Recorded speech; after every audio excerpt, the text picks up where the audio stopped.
하나님 말씀을 로마서 1장 1절로 4절까지 함께 보시겠습니다. 로마서 1장 1절로 4절입니다. 저는 오늘부터 이 로마서를 여러분과 함께 나누기를 원합니다. 하나님께서 감동 주시는 바도 있고 해서 이 로마서를 함께 나누는데 16장까지 함께 그렇게 한 절 한 절 앞으로 얼마가 될지 모르지만 1년이 될지 1년 6개월이 될지 모르겠지만 그렇게 로마서를 함께 나누도록 하겠습니다. 1장 우리 1절부터 우리 4절까지 함께 봉독하시겠습니다. 예수 그리스도의 종 바울은 사도로 부르심을 받아 하나님의 복음을 위하여 택정함을 입었으니 이 복음은 하나님이 선지자들로 말미암아 그의 아들에 관하여 성경에 미리 약속하신 것이라. 이 아들로 말하면 육신으로는 다윗의 혈통에서 나셨고 성결의 영으로는 죽은 가운데서 부활하여 능력으로 하나님의 아들로 인정되셨으니 곧 우리 주 예수 그리스도시니라. 아멘. 이 로마서는 요한복음과 함께 신약 성경을 거대하게 떠받치는 양대 산맥입니다. 굉장히 큰 내용을 담고 있습니다. 분량은 16장에 걸쳐 어떻게 보면은 뭐 그렇게 분량은 크진 않지만 내용의 그 무게감, 깊이를 보면 엄청납니다. 요한복음 감당할 길이 없는 엄청난 진리의 신비로운 영적인 세계로 말씀만 생각해 보시더라도 이게 무슨 말씀이지? 여러분 잘 이해가 안 될 신비로운 그 말씀들이 요한복음에 쫙 기록되어 있지 않았어요? 이 로마서 또한 굉장히 깊이 있는 기독교의 그 교리를 전체적으로 아우르는 기독교 교리를 전체적으로 드러내서 우리에게 알려주는 굉장히 중요한 말씀입니다. 다른 말씀 다 중요하지만 기독교 교리를 전체적으로 다 아울러서 우리에게 이렇게 소개해 줍니다. 그래서 이대로 살도록 만들어주시는 귀한 말씀입니다. 요한복음에 대해서 잠시 말씀을 드리면 요한복음이라고 하는 것은 그야말로 복음, 그러니까 예수님께서 사시면서 말씀하셨던 말씀과 예수님의 삶 내용을 하나님의 뜻을 담아서 선포한 내용들입니다. 그러니까 예수님께서 복음에 대하여 예수님이 직접적으로 말씀하신 내용이 바로 요한복음입니다. 요한복음의 내용을 1장서부터 여러분 21장까지 쭉 전체적으로 보시면은 하나님의 자기소개, 예수님은 말씀이셨더라.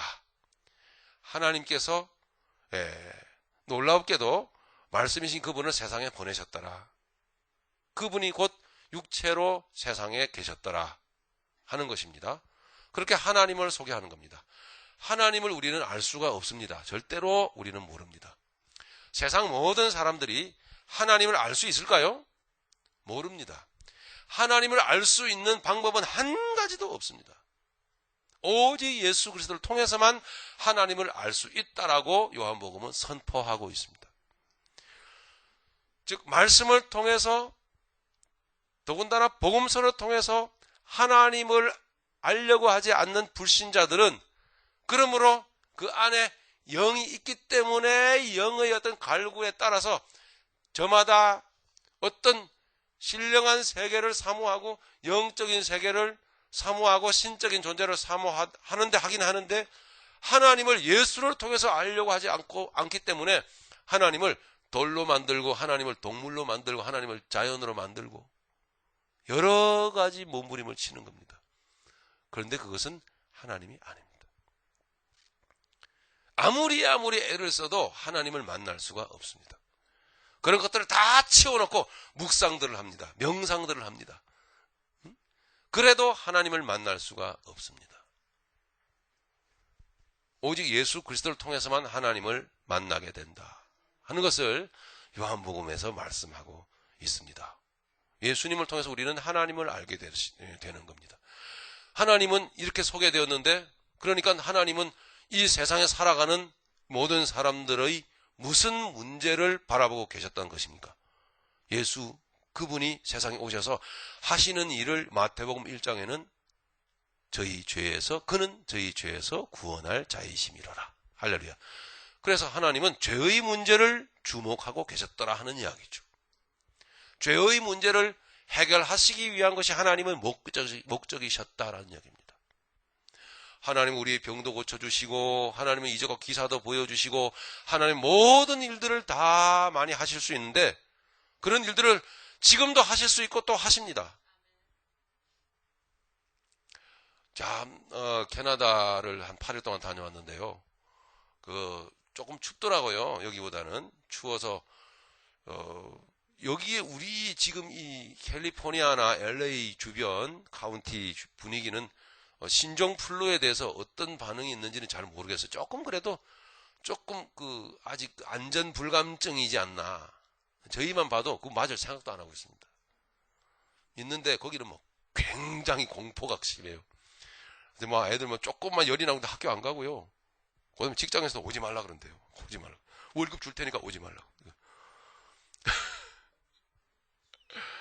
부흥회 3일 동안 하는데 아이들을 데리고 왔는데 아이들 열이 펄펄 끓고요.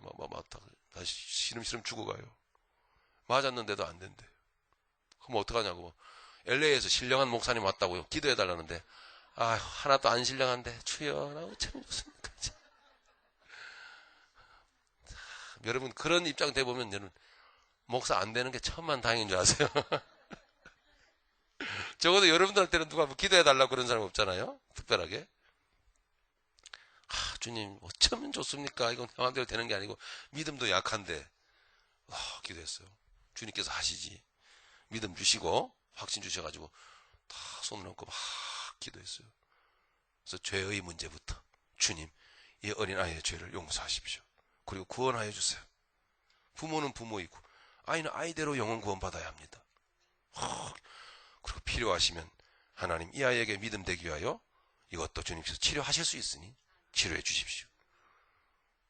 했더니 그래 기도해가지고 보냈어요. 했더니 그 다음날 말짱해가지고 온 거예요. 그래서 좀 어깨가 싹 올라가는 게 하나님께서 그렇게 일하기도 하십니다. 그랬더니 그거로 끝났을까요?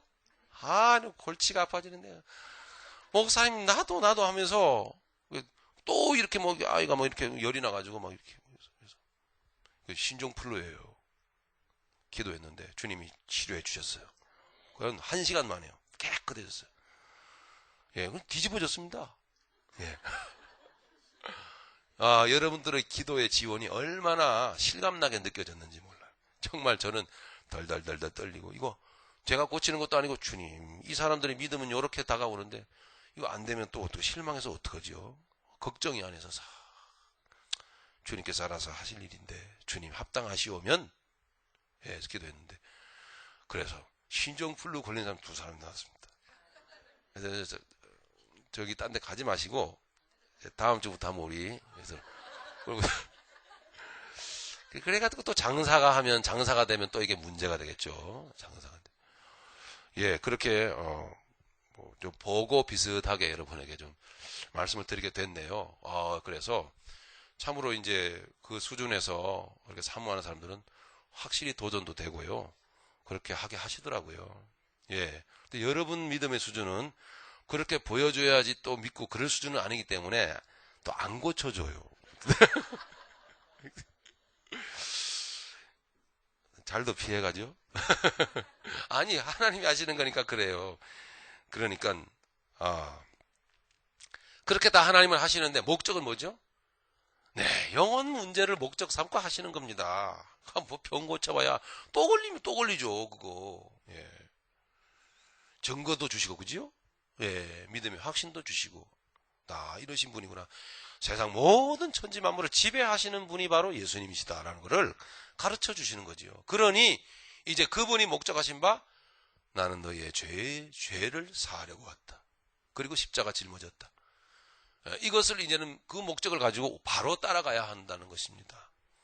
주님은 우리의 사업도 열어주시기도 하고 삶의 길도 열어주시기도 하고 병도 고치시고 다 하지만 그는 목적이 아니라고 하는 것을 요한복음을 통해서 주님은 확실히 7가지의 표적을 통해서 말씀하신 겁니다.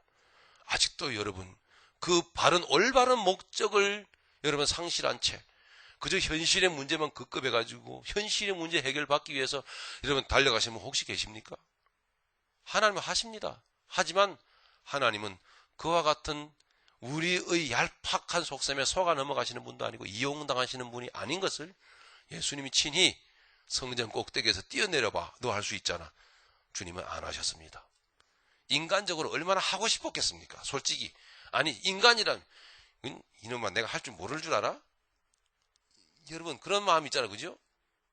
여러분 옆에 사람이 쿡쿡 찌르고 말이죠. 응? 은근히 비웃고 말이지. 이럴 때 여러분 할 수 있잖아. 그죠? 근데 그거 내려놔야 합니다. 그렇게 하면 안 됩니다. 그럴 때 있잖아요. 주님 또한 그러셨거든요. 배고프셨습니다. 만들어 먹을 들으실 수 있어요. 근데 주님은 안 하십니다. 왜 그렇죠? 아직 십자가의 길을 걸어가야 하고 십자가를 통하여 인간의 본질적인 문제를 해결하셔야 되기 때문에 그런 식으로 하면 십자가의 하나님의 계획이 그르쳐지는 거예요. 안 되는 거예요. 우리도 또한 바르게 알아야 되는 것이죠. 그래서 7가지의 표적을 통해서 반드시 주님께서는 오직 한 가지의 기적 표적 뭐죠? 십자가 사건을 항상 초점을 맞추고 주신 주님은 그렇게 일하셨더라 하는 것을 우리는 요한복음을 통해서 배웠습니다. 그리고 마지막으로 주님께서는 우리를 그렇게 제자 삼으셔서 결국 우리는 이제 주님 안에서 새 삶을 살라고 말씀하십니다. 복음의 사람으로 살기로 원합니다. 예전에는 그렇게 안 살았습니다. 이제는 믿음으로 살라고 말씀하시는 겁니다. 그럴 때 내가 너와 함께 하겠다고 말씀하셨습니다. 예수님은 그렇게 우리에게 선교의 사명을 가정 선교, 그죠? 내 교회 선교, 가까운 데서부터 선교의 삶을 희생하면서 대가를 지불하면서 기꺼이 고생할 각오를 하고 그렇게 주님이 주신 사명, 나에게 맡기신 사명, 이런 목적으로 사는 거구나. 그리스도인은 그 목적이에요. 여러분 비즈니스 하시고, 여러분 직장 다니시고, 목회하고, 여러분 각자 가정에서 가정 섬기고 하는 일이 다양하지만 그 일을 여전히 우리는 지금은 하고 있지만 그러나 속의 마음 자세가 달라져 버렸다는 거죠. 아니, 복음 전하는 삶이야. 복음 전도자야. 주님의 제자라고. 그리스도인이지. 그렇게 주님은 확실하게 우리에게 심어주셨어. 기억나십니까? 요한복음 21장의 마지막 말씀. 아직 연약하고 부족하지만 주님 우리를 양육을 하셨어. 우리의 3년 동안을, 그죠? 여러분이 10년 신앙생활 하시고 20년 하시고 혹은 3년 하시고 혹은 1년 하셨어도 우리의 상징적인 그 3년이라고 하는 시간 속에서 우리를 양육하신 거거든. 주님 말씀에 의지하여 여러분 상식과 논리를 벗어던지고 여러분의 믿음의 그물을 던지시길 바랍니다. 찢어질까요? 안 찢어질까요? 안 찢어집니다. 할렐루야. 주님 안에서 찢어지지 않습니다. 모든 것을 감당해냅니다. 어떠한 사건도 감당해내고 어떠한 문제도 감당해내고 어떠한 사람들도 감당해낼 거라는 거예요. 복음의 능력은, 세계로 퍼져나가는 복음의 능력은 피부 색깔이 검은 사람도 하얀 사람도 누런 사람도 각종 언어를 사용하는 다양한 사람들도 다 수용해내는 복음이라고 하는 것은 엄청나게 큰 능력을 갖고 계시다. 할렐루야. 그것을 바로 누구에게? 여러분에게 주신 겁니다. 그래서 주님께서 여러분을 가라. 내가 너와 함께 한다. 이렇게 말씀을 하시는 겁니다. 그게 요한복음의 전체적인 흐름입니다. 로마서를 통해서 하나님께서는 오늘 우리에게 도대체 기독교 교리란 뭔가라는 것을, 그죠? 올바른 교리, 올바른 가르침. 여러분 교리라고 하는 것은 말이 좀 어려운 말이지만 교리라고 하는 것은 종교, 교자에다가 리는 이치, 리자 아닙니까? 그러니까 그 종교가 지향하는 이치, 원리, 이런 뜻입니다. 교리. 교리라고 하는 것은 저와 여러분들이 성경을 들다 보면서 소위 말해서 어떤 교회다 그러면은 교회가 도대체 뭘까? 이것을 여러분 성경 창세기부터 계시록까지 다 뒤져가지고 교회란 뭐다라는 것을 여러분들이 끄집어내가지고 정립해서 여러분 신앙생활 하려면은 여러분 인생이 한 1000년은 돼야 돼요. 못합니다. 어떠한 우리가 믿음의 길을 걸어가야 되는 기독교인으로서 어떤 주제들이 있잖아요. 그죠? 교회란 뭔가? 헌금이란 뭔가? 응? 그리스도인이란 뭔가? 하나님이란 누구신가? 이런 어떤 개념들에 대해, 이런 주제들에 대해서 교리라고 하는 것은 성경에서 다 뽑아내가지고 정리해서 여러분들에게 탁 던져주는 겁니다. 그래서 그것이 바로 교리라고 하는 겁니다. 매우 중요한 것입니다. 이 교리의 든든한 반석, 말씀의 반석이 든든하게 우리가 서야지만이 이제 우리가 영성적으로 우리에게 주시는 주관적인 기름 부으심과 열어주심과 복이 보여주심과 등등 모든 것들이 말씀의 바탕 위에서 올바로 깨달음 가운데 사라지는 겁니다. 로마서는 그와 같은 교리를, 기독교 교리를 우리에게 분명하고 확실하게 가르쳐 줍니다. 매우 매우 중요한 내용이라 하지 않을 수 없습니다. 여기에 로마서 1장 1절을 여러분 한번 보시겠습니다. 1절 보시면 예수 그리스도의 종 바울은 이렇게 말하고 있습니다. 자, 사도 바울은 자기를 소개하면서 예수 그리스도의 종이라고 말합니다. 진정한 기독교인은 뭐냐면 세상의 종로로 다던 자리에서 떠나서 이제는 예수 그리스도의 종이 되었다는 것입니다. 맞습니까? 자, 이건 사도 바울의 경우입니까? 우리의 경우가 될 수 있습니까? 사도 바울의 입장이고 우리의 입장인 것입니다. 이것은 예수 그리스도의 종, 나 바울은, 이 말은 여러분들이 사실은 세상에 대해서 살면서 여러분들이 자기 자신의 정체성을 그대로 선포해야만 되는 것입니다. 여러분 누구의 종입니까? 돈의 종입니까? 논리의 종입니까? 세상의 법칙의 종입니까? 상식의 종입니까? 무엇의 종입니까? 예수를 구주로 믿는 사람들은 예수 그리스도가 주인이십니다. 할렐루야. 확실히 하시길 바랍니다. 여기 종이라고 하는 건 좀 비참한 단어입니다. 노예라는 뜻입니다. 노예. 우리는 세상에 노예 생활을 했습니다. 그러나 이제는 주님께서 그 노예 생활하는 결박을 끊어내시고, 믿습니까 여러분? 여러분 이거를 가슴에 새기면서 다시 복음의 초보로 돌아가서 우리는 함께 영적인 것을 추구하는 우리들이 복음의 기초, 복음의 초보에 돌아가서 여러분 말씀을 듣다 보면 얼마나 확실해지는지를, 여러분의 영성적인 삶이 얼마나 기반을 새롭게 할 수 있는지를 여러분 알게 될 겁니다. 초보라고 여러분 그냥 소홀히 가볍게 여기지 마세요. 기초가 튼튼해야 하는 것입니다. 우리는 세상의 종으로 되지 않습니까? 이제는 주님의 종입니다. 그건 세상의 노예 생활했던 것입니다. 이제는 주님의 노예입니다. 종, 노예는 자기 마음대로 하지 않습니다. 주님의 뜻을 살피고 주님의 뜻대로 살아야만 바른 종입니다. 주님은 이 말씀을 통해서, 성경 말씀을 통해서 우리에게 뜻을 나타내고 계십니다. 예수님은 그와 같은 주님의 종들에게, 따르는 종들에게 여부가 있습니까? 그러게 하지요. 그렇게 하겠습니다. 자기 의견 없는 거예요. 오직 상전의 뜻만을 쫓아가는 것입니다.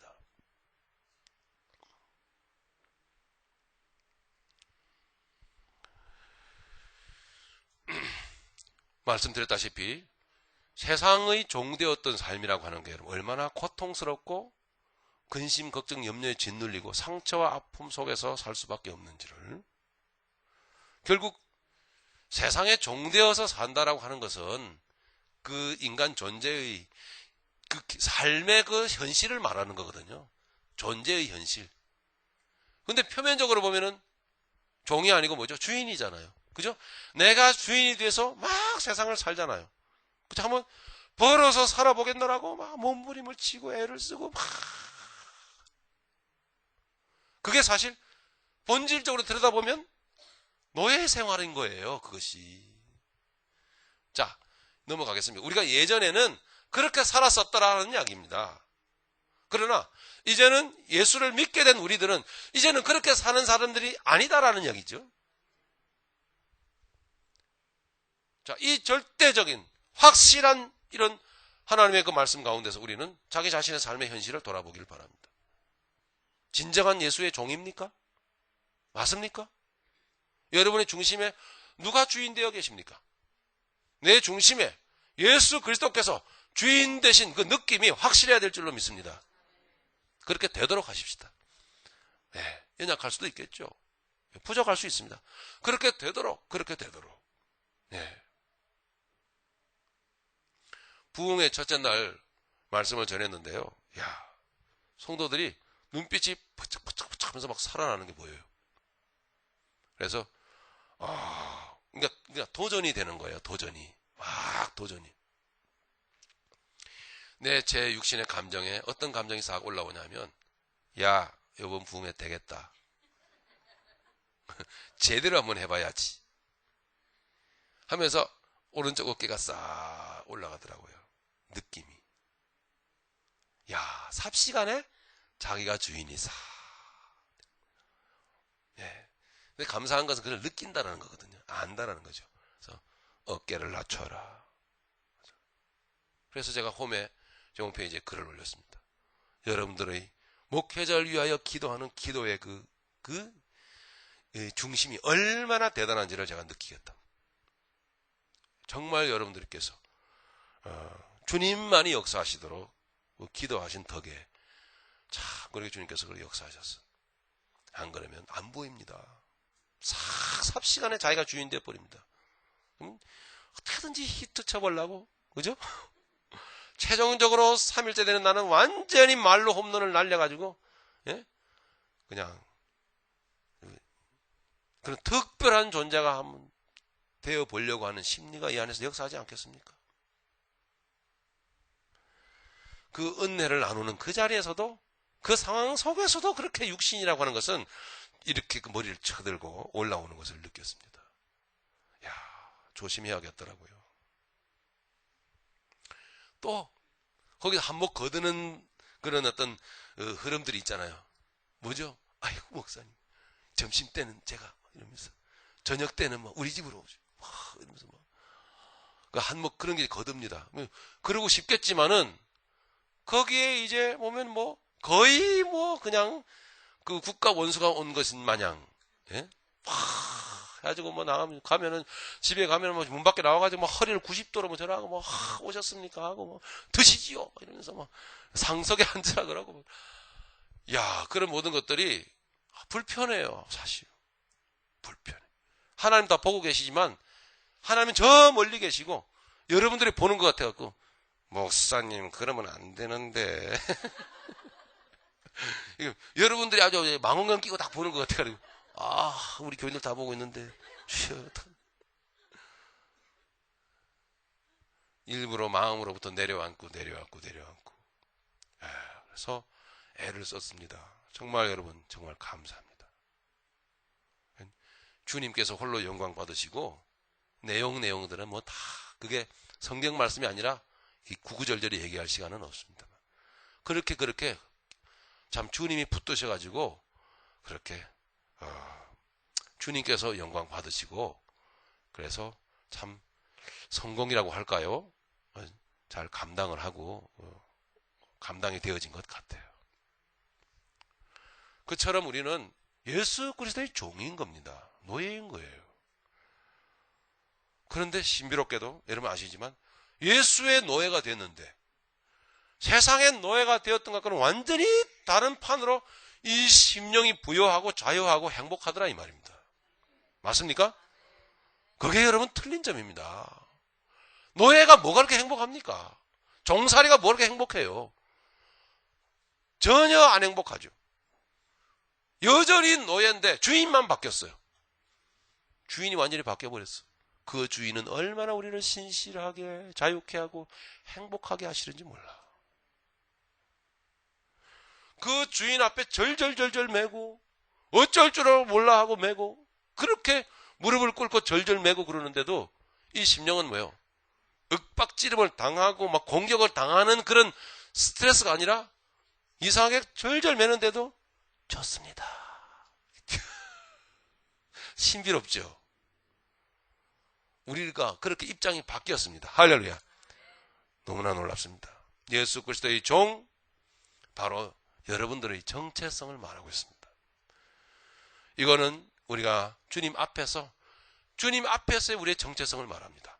그런데 이것뿐만이 아니고 한 가지가 더 있어요. 우리 그리스도인이라고 하는 사람들의 정체성은 뭐냐면 주님 앞에서의 그 주님의 종으로서의 정체성을 갖고 살아야 될 뿐만 아니라 세상에 대해서의 정체성이 있더란 이야기죠.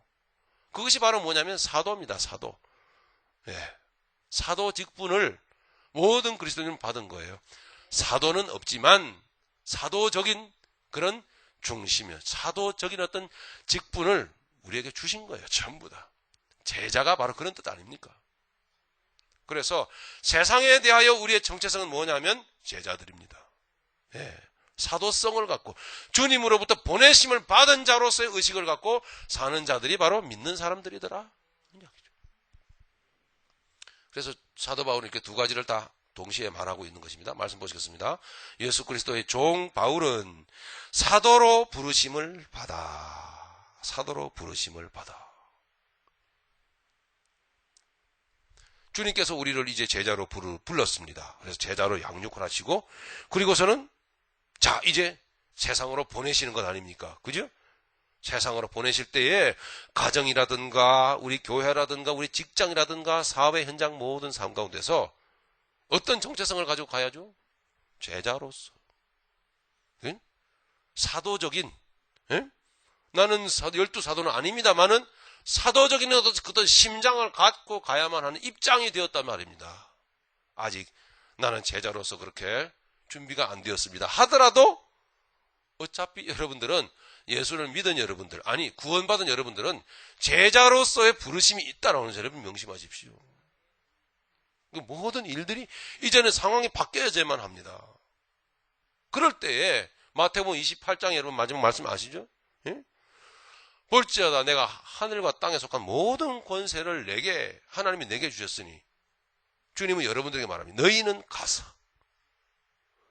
모든 족속으로 제자를 삼아 아버지와 아들과 성령의 이름으로 세례를 주고 내가 너희의 분부한 모든 것을 가르쳐 지키게 하라. 여러분들이 지금 입장인 겁니다.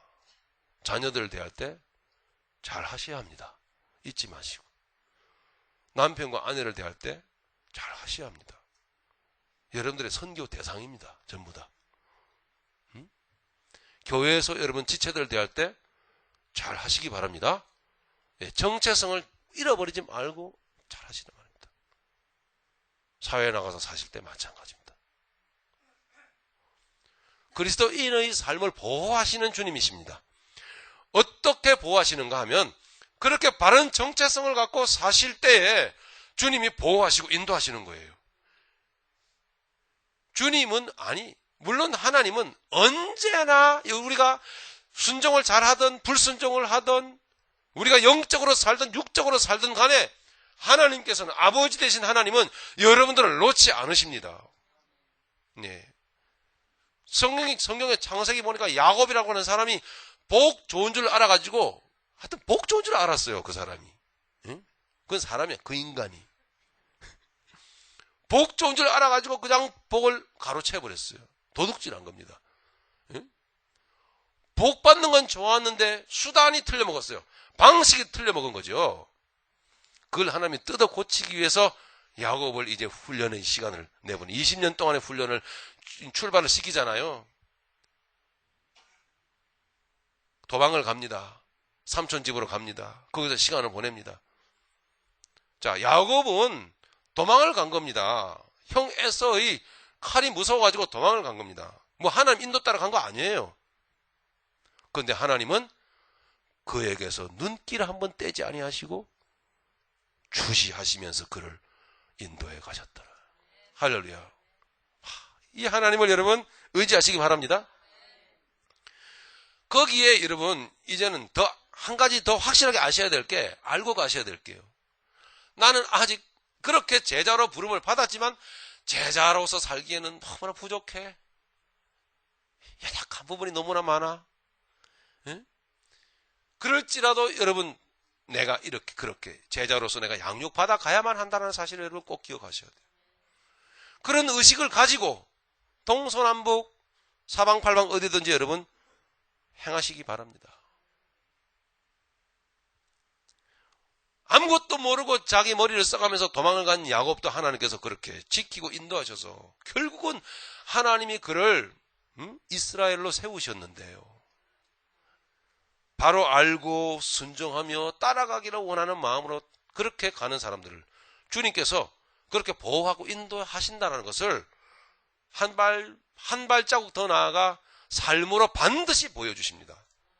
예. 그게 눈이 열려야 되는 겁니다. 그렇게. 아, 내가 제자로서 부르심을 받아 그렇게 제자로서 길을 걸어가고 있는 중이다. 주님, 그렇게 나도 많은 작속으로 제자를 삼고 그리고 주님께서 내게 가르친 것을 저들에게도 가르치고 복음 전하면서 그렇게 복되게 살기를 원합니다. 나를 의의 병기로 써 주시옵소서. 그럴 때 여러분 눈이 열리는 거예요. 눈이 열려서 뭐요? 예?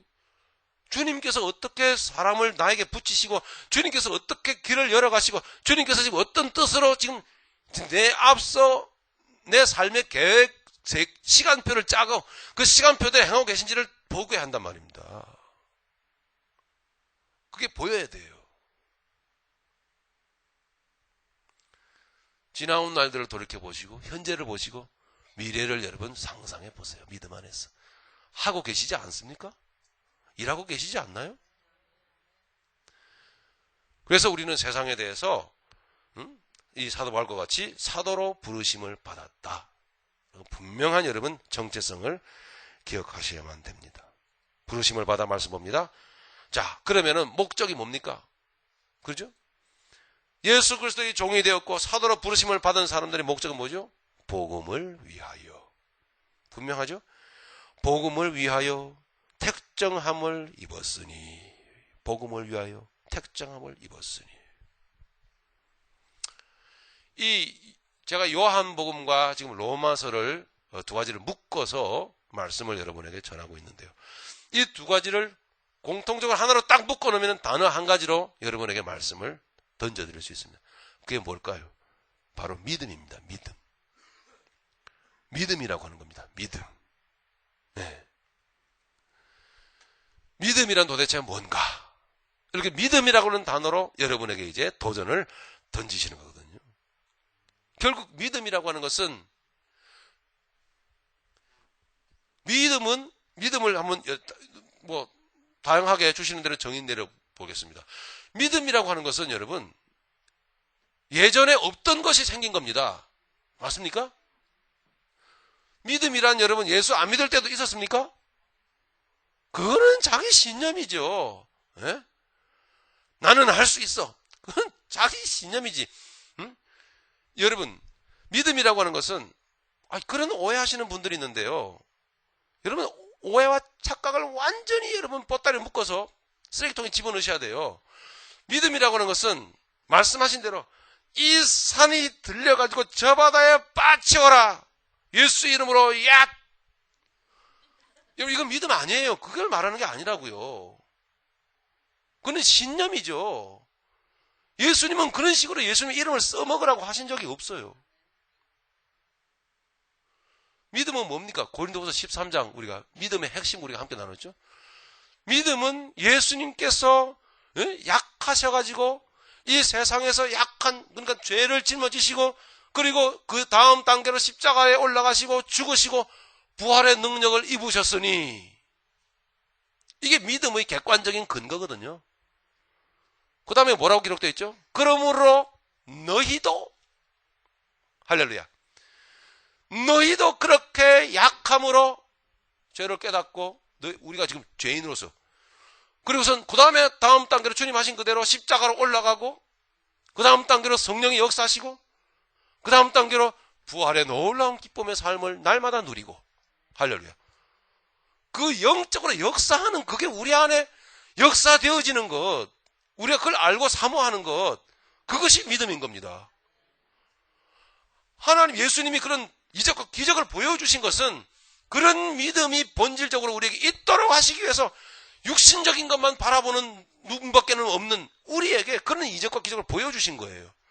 그러니까 다시 말하면 그것이 목적이 아니었다는 것인데 우리는 아직도 그런 것이 마치 믿음인 것이냐? 응? 그러면 그게 안 되면 어떻게 됩니까? 예? 그런 이적이 안 나타나면 믿음이 없는 겁니까? 신종플루 걸린 아이 기도해줬는데 아이고 이 신종플루 바이러스가 안 떠났다. 그럼 제가 믿음이 없는 겁니까? 부흥에 관둬야 됩니까? 아니죠.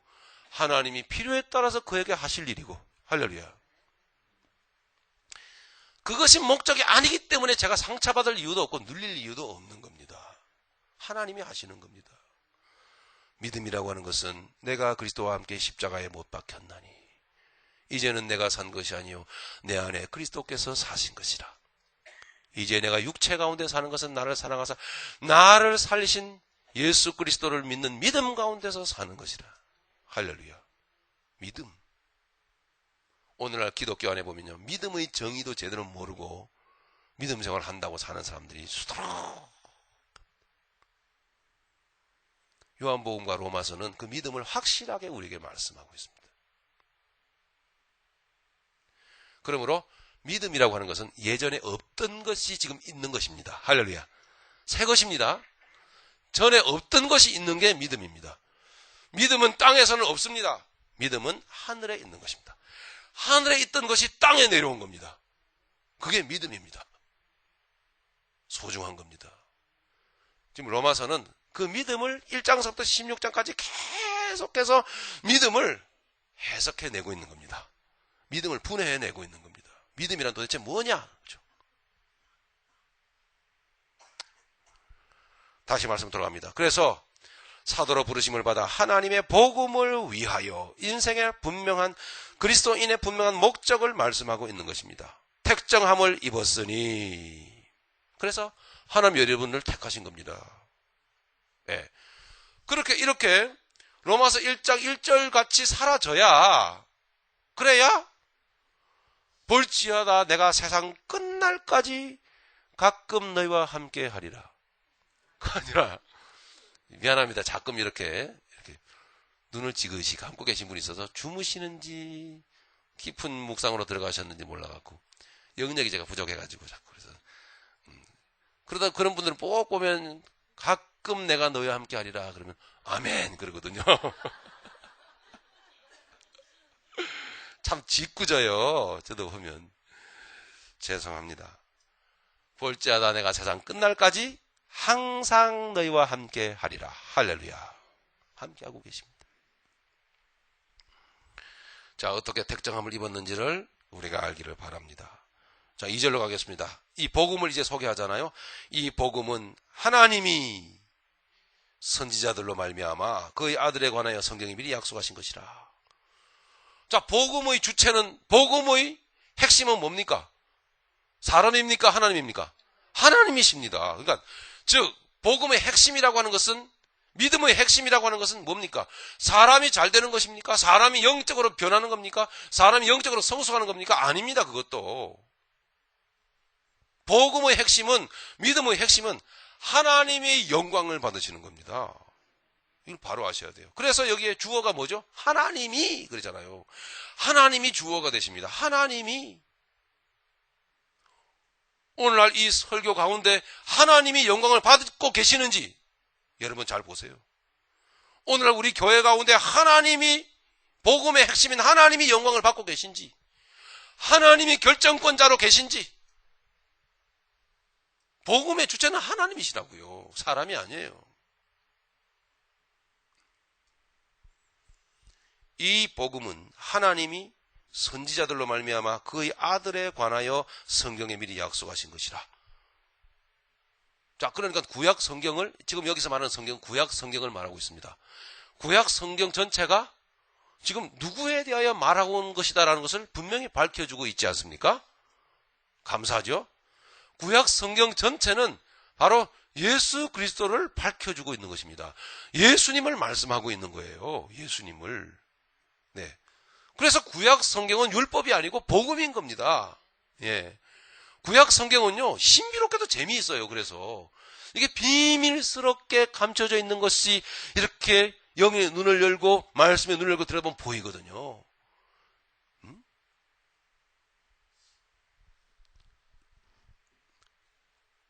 그러니까 구약 성경 말씀을 우리가 듣다 보면서 도대체 예수를 말하지 못하고 십자가를 말하지 못하는 것은 죄의 문제를 말하지 못하고 영의 문제, 육의 문제가 뭐며 영의 문제가 뭔지를 말하지 않는 것은 아직 복음이 열리지가 않는 거예요. 율법만 말해가지고 보니까 11조 드리려는데 11조 돈 얘기만 실컷 하다가 끝나고, 예? 그 다음에 레위기 제사장 보니까 제사장 잘 섬겨야 되니까, 주의 종 잘 섬겨야 되니까, 주의 종이 뭐야? 종님이지. 그래서, 종님, 그리고, 떠받들고 말씀 전하는 자는 귀합니다, 여러분. 물론, 목회자 귀합니다.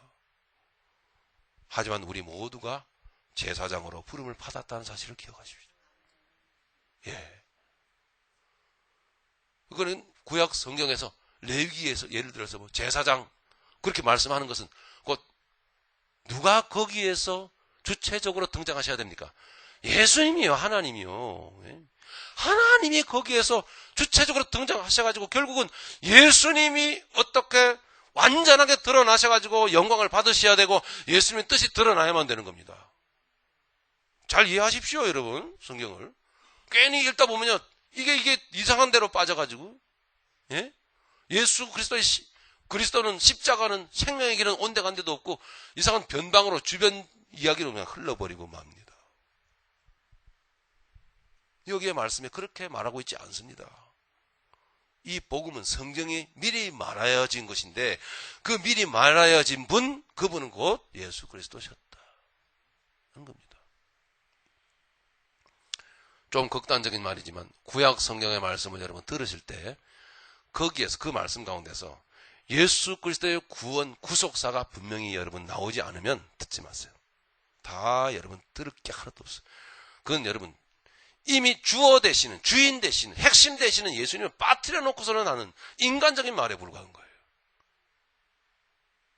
예수님이 구약 성경을 통해서 등장을 하시면, 드러나시면 반드시 십자가가 나올 것이고, 반드시 십자가가 나온다고 하는 것은 죄의 문제가 지적되는 것이고, 죄의 문제가 지적된다는 것은 육신의 문제와 영의 문제가 반드시 갈라지는 것이고, 영적으로 살라고 하는 것이며, 할렐루야.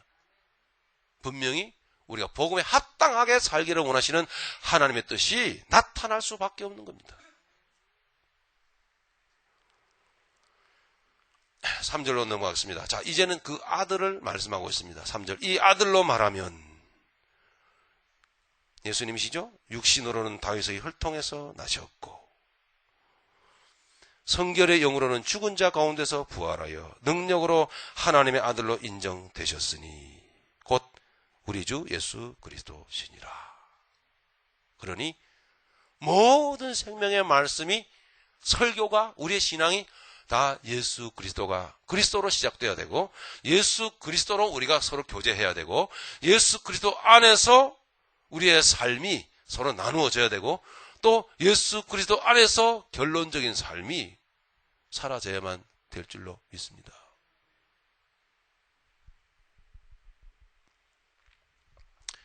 이 아들로 말하면 육신으로는 다윗의 혈통에서 나셨고 영으로는 그랬는데, 이 놀라운 예수 그리스도, 우리 예수님의 그 정체성이 바로 오늘 예수님을 따르는 우리가 그대로 찍어내야 되는, 그대로 복사해내야 되는 그 같은 모습이 되어 계시다라는 것을 우리에게 보여줍니다.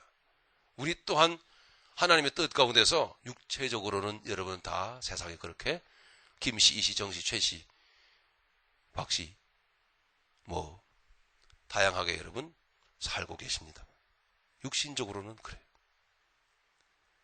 그러나 우리는 성결의 영으로 다시 태어난 자들입니다. 할렐루야. 그래서 우리의 입장이 그렇게 그리스도 안에서 분명하고 확실하게 복음을 시작하면서 이 로마서를, 이 서신서를 시작하면서 선포되어지고 있다라는 사실입니다. 여러분 세상의 입장이 어떠하신가요? 어떠한 입장으로서, 어떤 집안에, 어떤 사람으로 살고 계십니까? 하나님은 부르셔서 이제 소명을 주시고 사명을 주시고 그리스도 안에서 여러분 성결의 영으로 변화시키시사 성령으로 하늘 소속으로 살아가는 자들을 만들어 놓으셨다는 사실. 네. 그게 바로 그리스도 안에서 내가 그렇게 발견되어지고 확신되어지고 사라져야 우리가 입에 담고 살아가고 있는 복음, 그리고 믿음, 이것이 그 정체성이 무엇인지를 우리가 바로 알게 되는 것입니다. 우리가 이 내용을 바로 아는 것이 바로 복음이요 믿음입니다. 마지막으로 오늘 시작하는 차원에서 말씀을 이렇게 드리도록 하겠습니다. 이것은 처음에 말씀드린 바와 같이 사도 바울이 말했던 것처럼 너희는 내가 그리스도를 본받은 것과 같이 너희는 나를 본받는 자가 되라. 이렇게 말씀하고 있습니다. 내가 그리스도를 본받았다라고 하는 것은 무슨 내용입니까? 무슨 말씀이죠? 예수님을 바라보고 예수님을 생각하고 예수님의 삶을 흉내내고 단순히 그 정도로 예수님을 본받았다. 내가 누구를 보니까 저 본받을 점이 있네 해서 본받았다라고는 그 정도의 어떤 본받음을 얘기하는 게 아닙니다. 이것은 예수님의 삶 자체가, 처음부터 끝까지 삶 자체가 사도 바울 자신에게 롤 모델이 되었다는 것입니다. 나라고 하는 사도 바울이라고 나 이 사람은 예수님이 살아내신 모든 내용을 그대로 찍어내는 사명을 갖고 이 세상에 태어났었다. 사실은 알고 보니까 그런 고백의 선포인 것입니다.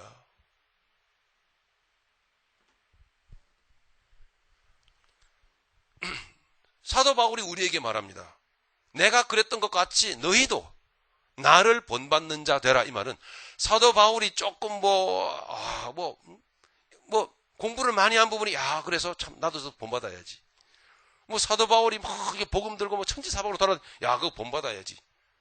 그런 표면적으로 나타내 보여지는 그런 모습을 본받으라고 하는 얘기가 아니에요. 단순히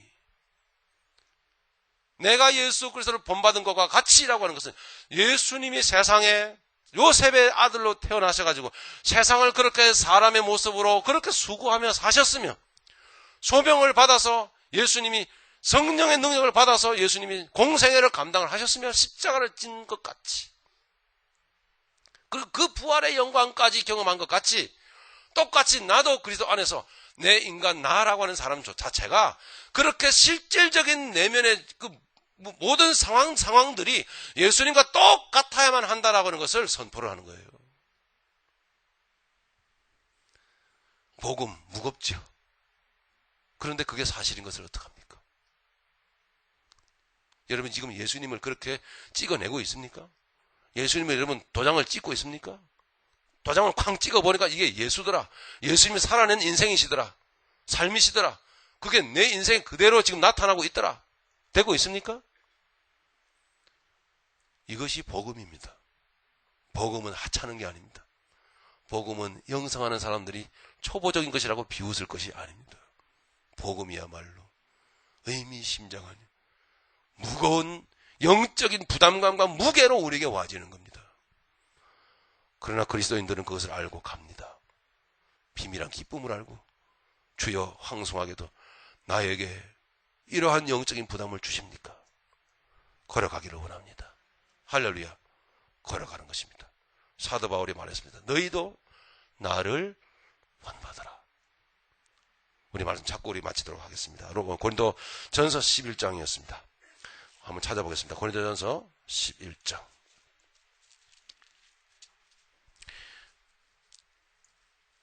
네.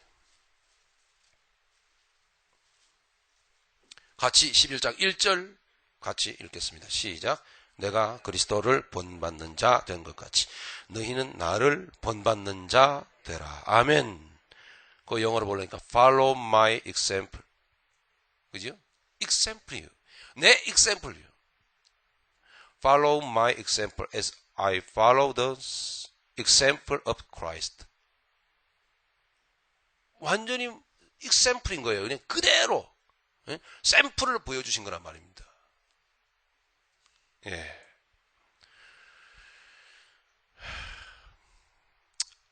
사도 바울 안에 있는 예수께서 사도 바울을 그렇게 변화시켜 가신 것처럼 그 인생을 예수님의 삶으로 그대로 만들어 놓으신 거죠. 오늘 예수님께서는 사도 바울의 이 말씀 로마서를 통해서 1장서부터 16장까지 함께 나누는 동안에 우리를 여러분 확신하시기 바랍니다. 사도 바울을 본받는 자 되게 하실 줄로 믿습니다. 아니 예수 그리스도를 샘플 모델로 바라보고 달려가게 자 되게 하심으로 바로 우리가 예수님의 삶을 살아가게 되는 그와 같은 삶을 살게 하실 줄로 믿습니다. 여러분 결정을 확실히 하시기를 바랍니다. 기독교 안에는 몇 가지의 유형의 이 신앙생활 스타일이 있어요. 신앙생활 그 노선이 있는데 노선이 몇 가지가 있어요. 그 노선 중에 제가 참 4가지를 얘기하려고 합니다. 4가지 중에 분명히 여러분 4가지 중에 한 가지 들어있어요. 나는 어느 길로 가고 있는지를 여러분 한번 생각을 해보시기 바랍니다. 첫 번째가 뭐냐니 율법적인 이 인간이 만들어낸 율법과 종교적인 전통과 형식에 잘 갖춰가지고 종교 생활을 잘하는 그와 같은 신앙의 유형이 있어요. 안타깝게도 그와 같은 유형은 예수님을 인격적으로 못 만납니다. 물론 구원은 받을 수 있죠. 하지만 감동적인 하나님이 오늘 우리에게 말씀하신 이 말씀대로의 삶은 절대로 못 삽니다. 또 한 가지는 은사주의적인 기복주의 신앙이 있습니다. 은사주의라고 하는 것은 어떤 현상적인 은사는 갖고 있는데 그것이 결과적으로는 기복적으로 사용되어질 수밖에 없어. 병 고치고 또는 물질 얻고 또 교회 크게 세우고 등등 많은 역사를 행하는데 예수님의 인격적인 삶이 안 나와요. 이게 은사주의자는 기복적으로 가기 아주 쉽습니다. 그런 은사주의 신앙이 있습니다. 또 한 가지는 지식주의. 하나님의 말씀을 항상 이성과 논리로 분석하고 파악하고 지식으로 신앙생활을 하려고 하는 사람도 있어요. 그는 자유주의로 그러기 쉽습니다. 절대로 오늘날도 기적으로 역사하시며 오늘날도 이적으로 하나님께서 우리 가운데 행하시는 살아계신 성령으로 역사하시는 하나님을 안 믿어요. 마지막 한 가지는 복음에 합당한 삶입니다. 이 복음의 말씀이 삶으로 적용되어져서 사라지는 인생이 있어요. 삶으로 사라지는 인생. 그 4가지가 있습니다. 하나님 말씀이 삶으로 사라지는 거예요. 이 말씀이 내게 내 것이 되어지는 거죠. 신기합니다. 내 인생이 말씀처럼 되어져 가는 거예요. 말씀이 좋아지는 거예요. 그 말씀에 자꾸 무릎 꿇게 되고 그러니까 말씀이 자꾸 보아지는 거예요. 올바른 복음에 합당한 삶은 말씀 앞에 날마다 무릎 꿇게 되어 있어요. 말씀 보십니까? 안 보시면 나머지 3가지 중에 하나예요, 여러분. 왜냐하면 말씀이 신기하거든요. 말씀대로 되어진다 이 말입니다. 영의 삶이 뭔지 육의 삶이 뭔지 이게 분별이 되어지면 영의 삶으로 사라지는 삶이 신기하게도 되어지는 거예요.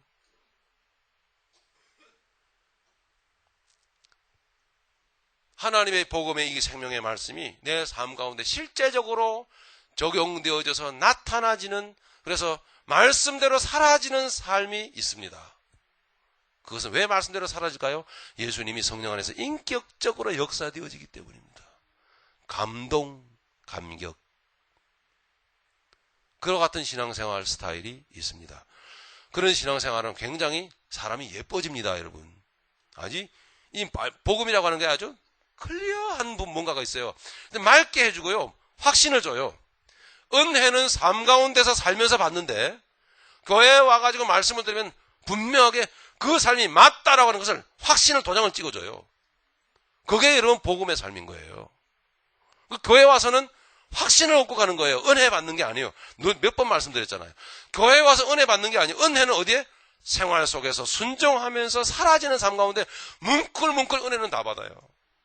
교회 와서 말씀을 쫙 펴보니까 말씀하고 네 지난 한 주간 살았던 게 맞아요, 틀려요? 맞거든요. 그러니까 이야 신기하네. 주님은 내 안에서 그렇게 말씀하십니다. 그래 그렇게 사는 거야. 간단하게 그게 맞다 이렇게 말씀합니다. 그것이 복음에 합당한 삶입니다. 어떤 길로 어떻게 노선을 정하고 가실래요, 여러분? 노선이 틀리면 같이 못 가요? 같은 노선으로, 한 노선으로, 신앙 노선으로 함께 걸어가는 우리 모두가 되기를 간절히 바랍니다. 말씀을 생각하면서 우리 기도하시도록 하겠습니다. 하나님 아버지 감사합니다. 아버지 감사합니다. 어떤 길로 우리가 걸어가기